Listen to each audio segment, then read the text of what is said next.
Syarafi Abu, 25 tahun, dituduh melakukan kesalahan itu di kilometer 228.2 Lebuh Raya Utara Selatan, arah selatan berhampiran Bukit Gantang.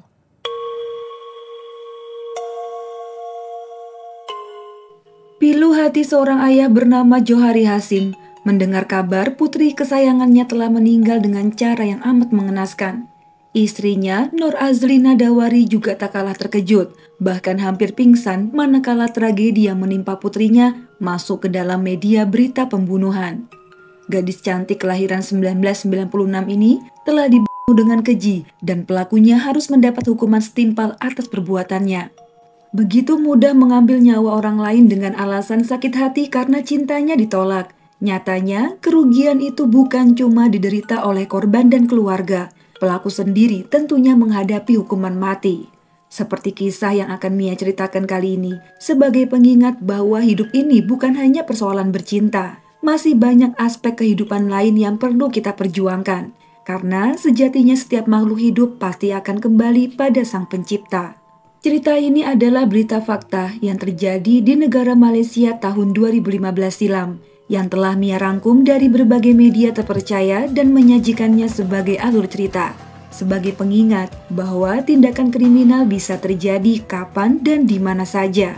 Mohon selipkan doa untuk almarhum agar diampuni segala dosa-dosanya dan juga dilapangkan kuburnya. Nur Syuhada Johari lahir pada tahun 1996 dari pasangan Johari Hasim dan Nur Azlima. Ketika kejadian ini terjadi yaitu di tahun 2015, Nur telah berusia 19 tahun.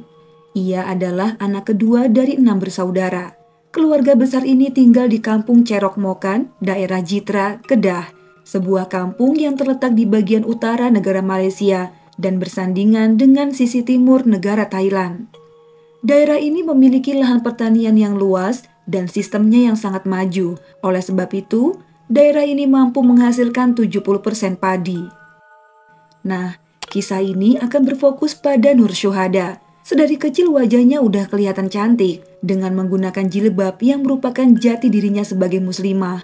Ia pun bercita-cita menjadi wanita karir yang sukses. Masa mudanya sungguh ceria. Dikenal dengan gadis yang baik dan sayang pada adik-adiknya. Ia pun gemar melempar senyum dengan para tetangga yang membuktikan gadis itu memang memiliki tingkah laku yang positif. Sayangnya, ada seorang pria yang menyalahartikan senyuman dari Nur Syuhada. Pria itu berusia 14 tahun lebih tua darinya. Bahkan keberadaannya pun tak disadari oleh para warga karena sifatnya yang sangat tertutup dan jarang ada yang bergaul dengannya. Pria itu bernama Syarafi Abu, lahir dari pasangan Tuan Abu dan Robiah. Nur yang beranjak remaja mulai tampak lebih cantik karena pintar merawat diri. Banyak pria yang menggoda dan ingin menjadi kekasihnya. Namun Nur enggan menjalin kasih di bangku sekolah karena ia ingin fokus pada pelajaran. Lagi pula ayahnya cukup keras dan menentang anak-anaknya untuk bergaul dengan lawan jenis sebelum waktunya.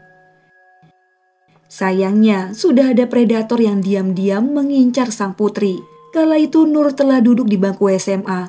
Syarafi mulai terang-terangan menemui gadis itu dan mengajaknya berkenalan.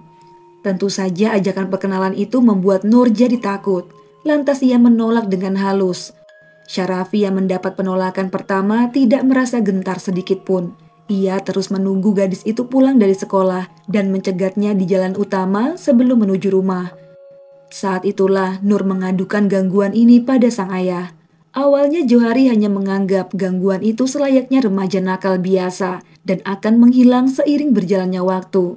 Namun gangguan itu berubah menjadi teror. Pria itu berhasil mendapatkan nomor telepon Nur yang membuat gadis itu takut bila tidak membalasnya. Karena setiap dering telepon atau SMS yang tidak segera dijawab, maka pasti akan ada panggilan teror lainnya yang membuat gadis itu terpaksa menuruti. Hingga pada suatu hari, Syarafi menunggu gadis itu di jalan utama.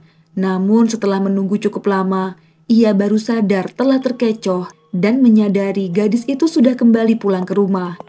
Karena emosi, ia pun menuju rumah Johari dan nekat merusak pintu rumah dan membawa lari putrinya. Johari yang marah dan sangat khawatir lantas mengadukan hal ini pada petugas kepolisian dan keadaan mulai tenang setelah laporan tersebut. Rupanya laporan itu membuat Syarafi diperiksa dan barulah ketahuan jika pria itu adalah pecandu barang haram dan ia ditahan saat itu juga. Beberapa saat kemudian keadaan mulai tenang. Nur Syuhada dapat hidup seperti biasanya tanpa ketakutan lagi. Bahkan mereka mendengar setelah Syarafi dibebaskan dari penjara, ia pergi ke Melaka untuk bekerja. Ini lebih melegakan bagi Johari. Sudah tak ada orang yang ganggu putrinya lagi, pikirnya saat itu. Setamat SMA, Nur Syuhada melanjutkan pendidikannya di University Teknologi Mara di Pulau Pinang. Ia memilih studi di Fakultas Pelancongan dan Hotel atau bahasa Indonesianya adalah Fakultas Pariwisata dan Perhotelan. Singkat cerita, Nur kini telah berada di tahun pertama sebagai seorang mahasiswi.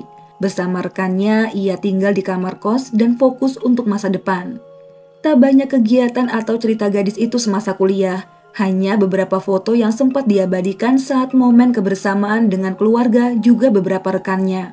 Hidupnya sudah tentram, bahagia, gak ada teror lagi. Hingga suatu hari, bencana itu akhirnya datang juga.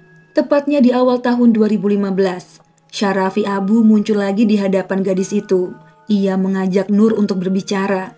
Kali ini Nur yang udah merasa dewasa, ia pun ingin menghadapi bukan hanya bersembunyi seperti masa kecilnya dulu yang diganggu dengan orang yang sama. Ia juga melihat pria itu sepertinya sudah lebih matang daripada sebelumnya dan pastinya akan lebih mudah berbicara untuk tidak mengganggunya lagi. Rupanya selama di Melaka, Syarafi bekerja sebagai koki atau tukang masak di sebuah rumah makan. Memang dia pernah menekan perasaannya, namun ia berjanji akan kembali menemui gadis itu dan harus menjadikannya miliknya.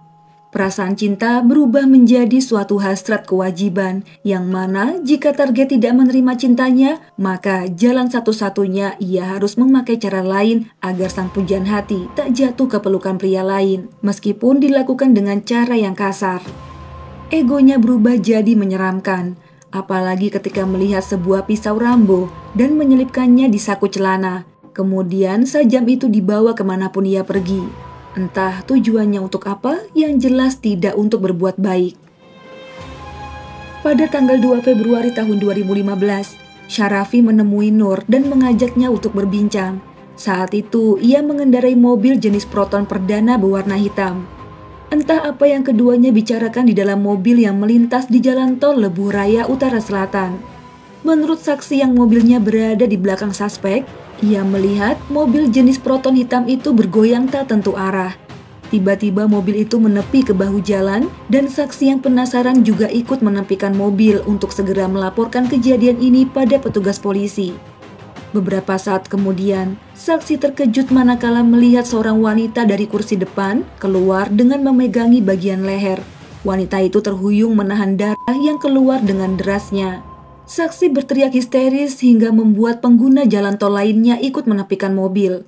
Tak lama berselang, seorang pria keluar dari sisi kemudi dan berlari menuju hutan. Beberapa warga segera menghampiri korban dan mengira pelaku berhasil kabur. Namun 5 menit kemudian, pelaku kembali ke mobil untuk mengambil ponsel miliknya dan ia menghubungi seseorang yang kemungkinan adalah orang tuanya. Pelaku berkata telah berbuat khilaf sembari memohon ampun. Merasa geram karena ulah pelaku, orang-orang di sana memukulinya hingga petugas polisi datang dan berhasil mengamankan pelaku. Sementara itu, petugas medis segera membawa korban ke rumah sakit Kuala Kangar. Sayangnya korban tak mampu bertahan setelah 2 jam berada di keadaan sakaratul maut. Korban tak lain adalah Nur Syuhada Johari. Setelah jasadnya selesai diperiksa, jenazahnya dibawa ke rumah duka dan dimakamkan di tanah perkuburan Islam Kampung Cerok Mokan, Kedah. Orang tua korban menangisi kepergian anaknya, sungguh terguncang hebat dan tak kuasa menahan amarah. Tak hanya orang tua korban, orang tua pelaku yaitu Abu Hussein berusia 64 tahun ikut terkejut dan menyesalkan perbuatan putranya. Pada persidangan pertama, rupanya Syarafi terus dibayangi ketakutan bila mana ia dijatuhi hukuman mati. Media menangkap raut wajahnya dengan penuh rasa kekhawatiran, bukan raut wajah penyesalan. Ia mampu membunuh orang sampai mati, tapi dirinya takut dihukum mati. Tersangka diyakini berselisih paham dengan korban yang menyebabkannya murka dan mengambil sajam kemudian menyayat leher gadis itu hingga berakibat fatal.